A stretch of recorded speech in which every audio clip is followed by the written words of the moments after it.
stuck in darkness and you feel like you're going down that great big hole in the ground. You gotta let it go.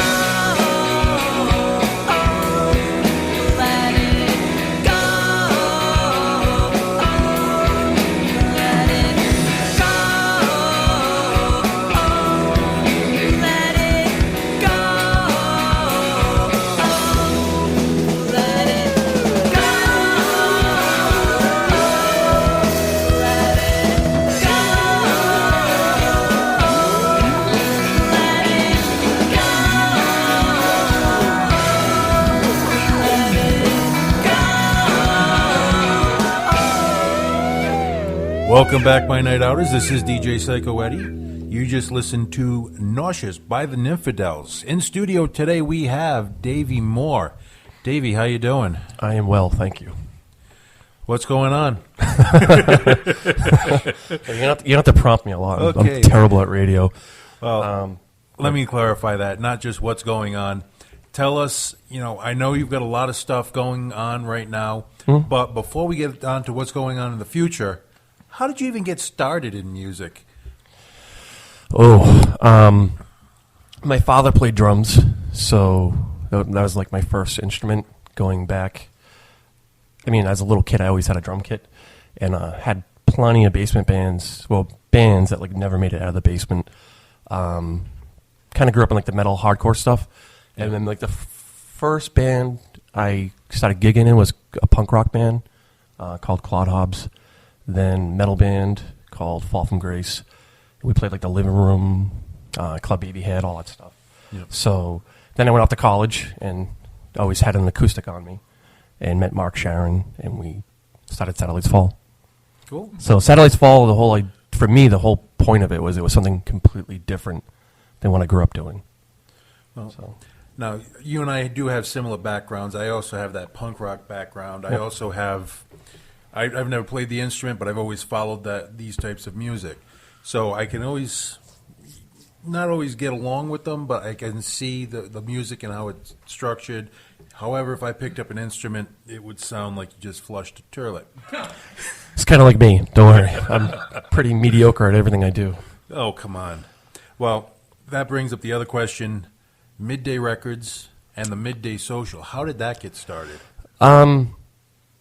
Initially, Midday, we were releasing compilations, which you've actually played a few songs from, and that was just a way to support the scene. So when we first started, because most of my connections were still the metal, hardcore, hard rock stuff, like Pistol Shot Gypsy and stuff like that, we were put on a lot of bills where we just didn't really fit, and the crowd wasn't into us. And then when I personally started discovering like Chris Masson and all these other people, to me it was a shame that any local artist isn't bigger than what they actually are. So I just wanted to do whatever I could to give exposure. So at first I started with compilations, then I started booking our own shows, doing Midday Presents shows, and then the Midday Social, I mean, it's not an original idea. There's the Rock and Roll Social in Boston, stuff like that.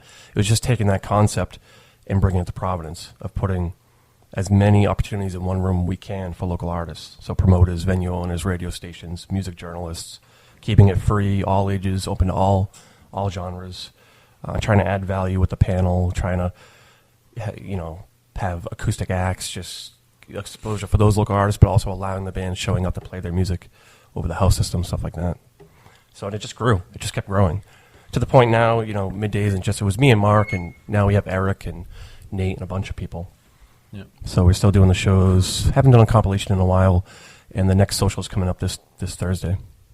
Well, that's one of the things I'm planning on for this week is the Midday Social, because Good.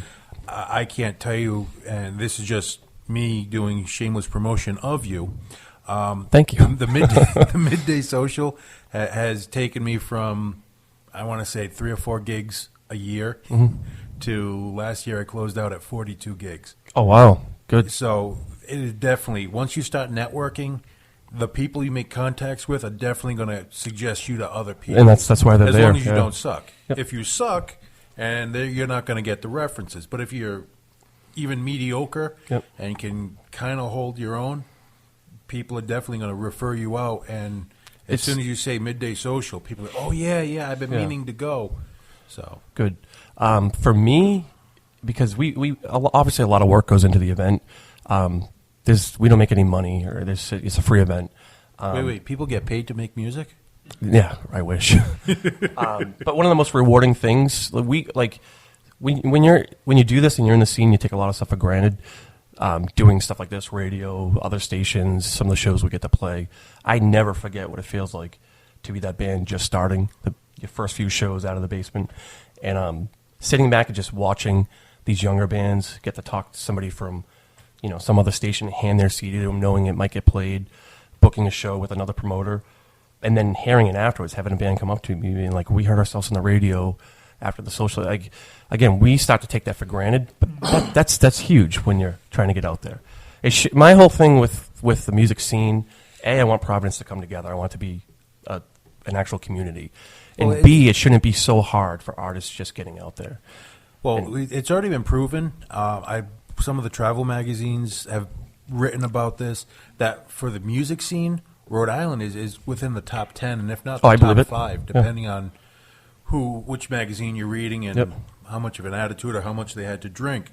But I'm sure if Condé Nast came to Providence and they tied in with you, at least a bottle of Jameson would be gone. It would be number one. But that's if Nancy was there. So, for those who don't know, that's George's wife. And my drinking buddy, sorry. No, Go on. No, please, continue.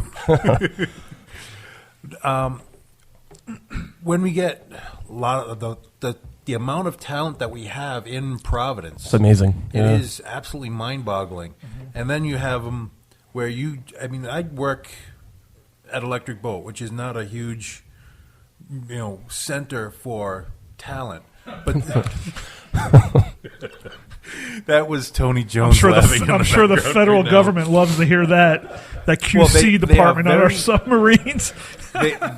They are talented in what they do as far as building subs. They are not known for their musical prowess. However, we've had operatic singers singing the national anthem when we have dignitaries coming in. Wow. I can't even tell you how many bands are there. And this is just a cross-section of maybe 3,000 people. Mm-hmm. How many cross-sections do you have to take to get this many people talented in making bands? It's just the whole scene in this area is amazing. That's one of the...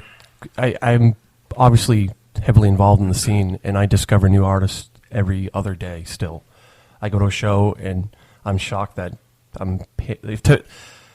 to say they're a new band is a relative term because they're new to me, but they could have been around for a year or two. But I'm discovering new bands all the time. Oh, yeah. And I'm even this year with the whole rock on thing and all that, the level of talent, it's just awe-inspiring. I got to say, I've been following the scene, following bands for at least the last 20 years. Every time I go to a show, even now, I'm meeting bands for the first time, seeing bands that I've never seen before. Yep. They may have one person I've seen at a previous band, previous gigs, but just the turnover and the change. One band morphs into another, and it's amazing. It is amazing. I'll tell you, just getting back to the Midday Social and anyone out there listening to this, the importance I think it had on us. And I remember the first time when I was developing Providence Night Out, and I reached out to Tony, and one of the first events, I think the first event, he said, you need to hook up with Davey and see if you can get invited to that Midday Social. And from that very first event, the relationships you build and the people you were able to meet and connect with have just been amazing to me. And I agree. Every night we're going out, we're discovering brand new bands, brand new talent. Yep. And you're wondering, why haven't I never seen this band before? And my fear is that, there's so much talent in Rhode Island that it could become so top-heavy, and it's hard to support. No, I agree with that. And I everybody has their own personal taste, too, but one of the things I don't like to see in Providence is there's little subsections, you know what I mean? And I'm not going to use any names or terms, but, there's certain bands that tend to play with each other at certain venues and stuff. And I get that, if you're a metal band and your taste isn't metal, then of course you're not going to go support that. But my favorite thing is when I see somebody from the Sweet Release at a Robbie Shabby show or something like that, or vice versa.